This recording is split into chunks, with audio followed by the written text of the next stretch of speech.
luar biasa efeknya ke badan. Termasuk ya ada yang baca mungkin postingan saya di Instagram berkaitan dengan air kelapa tua dan air kelapa muda. Itu Masya Allah, komposisi dari natrium dan kalium pada dua air tadi itu sangat-sangat sempurna.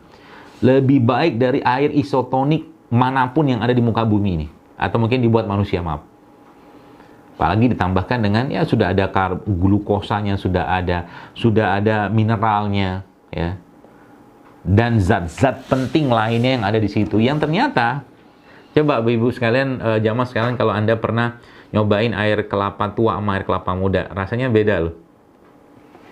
Rasanya beda. Jadi air kelapa tua itu kalau dirasakan secara keasaman, jauh lebih light dia, ringan dibandingkan air kelapa muda yang agak cenderung lebih asam. Ya kan? Coba lihat, gasnya juga. Ya ternyata emang air kelapa tua itu secara komposisinya, dia lebih tinggi asam aminonya. Saya tidak tahu di Australia apakah banyak abang-abang yang jual kelapa tua atau abang-abang yang marut kelapa, kayaknya nggak ada. Ya. Kalau di sini kan banyak nih, Ustaz Abdullah, Masya Allah. Jadi di sini tinggal kelapa tuanya, kalau kita ambil airnya gitu kan, beli air kelapa tua gitu, itu kadang-kadang nggak usah beli sama mereka. Kasih aja sama dia, Masya Allah. Dan daging kelapanya itu adalah lemak yang kalau kita kenal sebagai santan yang bermanfaat untuk jantung. Nah sayangnya lemak itu kan kita kita parut kan, diparut, kemudian dicampur air sedikit ya atau tidak gitu kan, lalu dimasukkan daging ke situ, maka jadilah rendang. Tambah dengan bumbu kan. Padahal seandainya nih kalau kita minum santannya doang, Masya Allah sekalian, santan itu lemaknya sangat baik buat jantung kita. Santan ya. Jadi kalau Anda minum ya mungkin kopi-kopi atau apa gitu, sekarang beberapa sudah mulai itu susunya pakai susu santan, coconut milk gitu ya. Masya Allah, ini kan pupuk nih. Tadi kan kita bahas tentang air ya, ini nyambung sama itunya, pupuknya gitu kan. Jadi Masya Allah ya, itu baru bicara santannya doang gitu kan, bicara air terbaik gitu kan.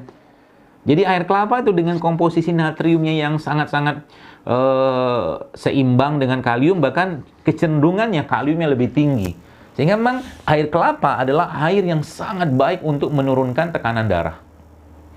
Ya, menurunkan tekanan darah, terutama air kelapa yang muda. Jadi kalau udah tua kan lebih tinggi asam aminonya. Ya, maka asam amino ini adalah bahan baku pembuat gen. Jadi mungkin yang sudah usianya ya 45 tahun atau 50 tahun ke atas ya, sudah merasa tua lah. Atau mungkin ubannya sudah agak banyak misalkan gitu kan. Nah, saatnya kita minum air kelapa tua. Boleh nggak minum air kelapa muda? Ya boleh sih. Tapi secara khasiatnya atau mungkin secara kandungannya kan beda tuh. Beda. Ini air ya, jadi air. Kita bahas yang pertama air. Jadi intisari airnya lah, carilah air-air yang bersifat alkali atau basah. Ya. Lo kan air kelapa bersifat asam, ya. Air kelapa bersifat asam, betul. Cuman air kelapa itu sudah dijadikan seimbang komposisi mineralnya oleh Allah SWT. Ya. Maka kalau saya pribadi, kalau air mineral biasanya saya lebih memilih minimal pH-nya netral. Ya, kalau bisa cari yang air yang pH-nya basah atau alkali. Atau dia juga mengandung yang lain-lain lah. Ya, bukan air yang dibuang mineralnya. Itu yang pertama. Yang kedua, kalau kita bicara tentang pupuknya. Pupuknya kan tanah tadi tuh. Jadi ini konsepnya sebenarnya kalau Anda pakai sekalian, itu Masya Allah. Penyakit itu lama-lama hilang dengan sendirinya. Karena metabolismenya diperbaiki, pencernaan diperbaiki, usus diperbaiki. Kan ada kalimat yang kita pernah dengar, all disease start from the gut. Bahwa penyakit itu mulai dari pencernaan. Emang iya. Makanya sebabnya dalam Islam protokol pembersihan pencernaan itu paling lengkap, yaitu apa? Yaitu puasa. Ya, puasa, protokol puasa kita itu paling lengkap. Ya, Masya Allah ya. Ada Ramadan, ada Syawal, ada Ayyamul Bid, ada Senin Kamis, ada puasa-puasa sunnah, ada puasa Daud. Ya, dan semua puasa bentuknya apapun itu pasti akan menguatkan pencernaan seseorang dan meningkatkan populasi dari bakteri yang ada pada pencernaan kita. Masya Allah ya. Luar biasa Islam ini. Ya. Itu ya. Termasuk juga kalau kita bicara wudhu. Wudhu itu ya, maka kalimat itunya, kalimat intinya adalah semua syariat dalam Islam itu menyehatkan, tapi kita tidak mengerjakannya untuk sehat, kita mengerjakannya karena kewajiban dan perintah Allah. Wudu saja, banyak penelitian yang menjelaskan tentang wudu, bahkan istinsyak yang kita biasa ambil air wudu itu untuk dimasukkan ke hidung lalu kita keluarkan lagi, itu salah satu cara terbaik untuk membersihkan kuman-kuman patogen yang ada pada hidung. Wudu, ya, subhanallah. Nah, kembali ke masalah pupuk atau hal pupuk tadi, Bu sekalian. Jadi pupuk tadi ya, kalau mungkin saya bahasakan di sini adalah semua mineral-mineral penting yang tubuh kita perlukan, ya. Nah, kalau saya tanya kepada Anda, kepada siapa ini? Saya bisa tanya. Udah kabur. Ustadz Abdullah tadi mana Ustadz Abdullah? Atau kepada Bu ini aja deh, Bu Ustadz Abdullah ada nih, ada Bu Ustadz Abdullah Syafi'i ya, Masya Allah Ustadz, barakallahu fiik. Nah, saya tanya Ustadz, kita tanya jawab sedikit. Kalau saya punya nih satu piring katakanlah yang isinya burger, ada tepungnya, ada rotinya, ada dagingnya, kemudian macam-macam lah gitu, ada saus-sausnya.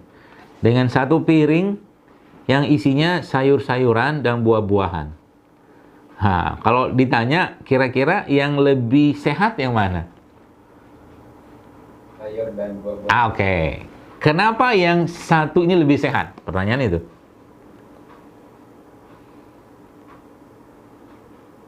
Belum diolah, murni maksudnya. Nah, oke, apa lagi? Ya, kandungan dalam buah, sayur, jelas banyak vitaminnya dan proteinnya. Siapa lagi? Satu lagi, San? Ada lagi ya? Ada lagi satu. Nah, saya kasih tambahan lah biar cepat. Yeah. Waktunya nggak banyak.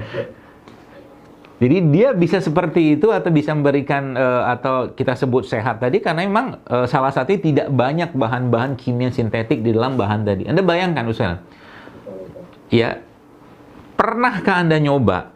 Ya, saya nggak tahu ya di Australia ya, tapi saya pernah nyoba di sini. Saya membeli burger, Ustaz. Salah satu burger di sini yang burger tadi itu saya tinggalkan di atas meja di rumah selama 1 hari, 2 hari, 3 hari, 4 hari, sampai akhirnya kurang lebih sekitar 2 pekan lah, 14 hari. Itu burger tadi masih utuh aja, lalat nggak ada, apa-apa nggak ada di situ, jamur juga nggak ada. Bahkan saya pernah melihat itu ada yang nyimpen sampai 2 tahun gitu kan. Anda bayangkan. Ternyata burger itu lalat aja, jamurnya nggak datang ke situ sekarang. Anda bayangkan. Jadi itulah yang dimakan oleh banyak orang zaman sekarang. Sehingga apa? Tubuhnya kelabakan. Jadi kalau ditanya, orang yang maaf kena autoimun ya, cek apa yang dia makan tiap hari. Kemudian cek lagi kira-kira nih orang tuanya dulu sebelum menikah, ya sebelum menikah apa yang mereka konsumsi. Biasanya ada kaitan semua itu. Karena genetik seseorang atau kekuatan tubuh seseorang itu akan diwariskan dari kedua orang tuanya. Jadi Masya Allah Bapak sekalian, jadi tadi Ustaz Abdullah menjelaskan bahwa ini, kenapa nih Ustaz? Karena memang dia masih mengandung, dia alami, belum diolah, tidak banyak pengolahan, tidak banyak bahan-bahan kimia di sana, ya. Apalagi kalau ada kata lanjutannya lagi, yang dan diambil ditanam oleh orang-orang yang soleh. Nah itu lebih dahsyat lagi tuh. Makanya kalau kita bicara pangan itu ceritanya bukan di yang kita hadapi saja, tapi di hulunya. Siapa yang nanam? Yang nanam ini baca bismillah nggak gitu loh. Kalau kita bicara pakai bahasa iman gitu kan. Saya kemarin sempat mau mampir ke sebuah toko, judulnya organik, tapi saya batal gitu. Saya nggak jadi makan di situ. Kenapa saya nggak jadi makan? Karena yang punyanya ternyata bukan orang Islam. Ya, sebaik-baiknya orang tadi, ya, makanya mungkin tidak masalah, nggak ada yang haram di situ. Tapi saya, ya sebaik-baiknya dia, tetap aja dia nggak baca syahadat gitu, maksud saya gitu. Ya ini bukan bicara ras ya, bukan bicara tentang sara, bukan, tapi lebih bicara tentang kita bahasa iman. Karena orang Yahudi pun begitu.